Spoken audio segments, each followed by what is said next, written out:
Donald Trump has decided to hang his mugshot just outside the Oval Office, so that this is the door that you walk through. Everybody who walks into the Oval Office from the outside has to walk through. There's another private entrance across the Oval Office. But if you're anybody, head of state, reporter, anybody who walks into the Oval Office from the outside has to walk right by that New York Post cover showing Donald Trump's mugshot. And it's such a great message. It's like, oh, you think you're going to do something to me? No.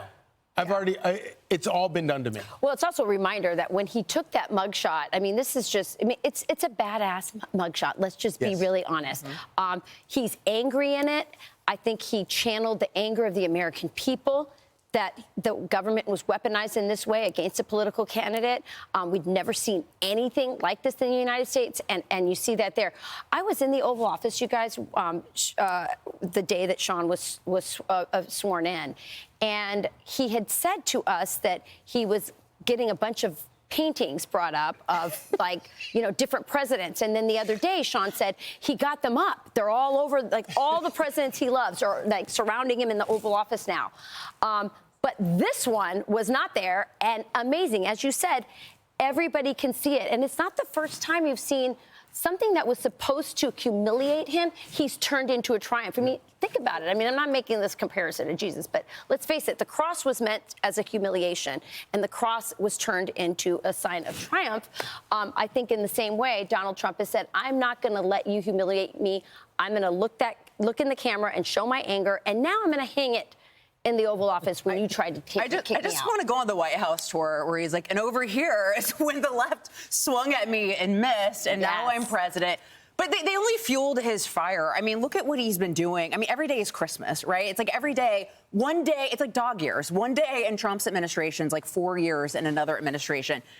And this has just fueled him to get more done. You can tell that he's learned a lot of lessons from his first term. Look how organized this administration is. You've got a lot of outside-of-the-box thinkers, including President Trump, right? He was an outsider when he ran for office in 2016. He's surrounding himself with disruptors, with reformists, with people who are outside of government.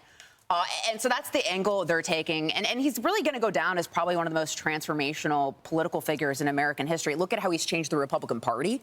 It's a totally different party because of him. Look at how he's changed the media. Look at how he's changed the way Americans even view their own government. I mean, look at the corruption that he's been able to expose. Well, I think the greatest thing is this great realignment, right? Yes. I mean, this idea that the Democrats now have nothing to stand on because every good idea they had, Donald Trump has now implemented, and they don't know where to go because their whole thing has been like, I'm just anti-Trump. Well, okay, are you right? They sing. Yeah, they sing in protest. They're anti, like, you know, he's like, I'm rooting out government corruption. I'm getting rid of all this stuff. And they're like, they're against that. I'm for whatever. And they're just against everything he's for, which leaves them with nothing.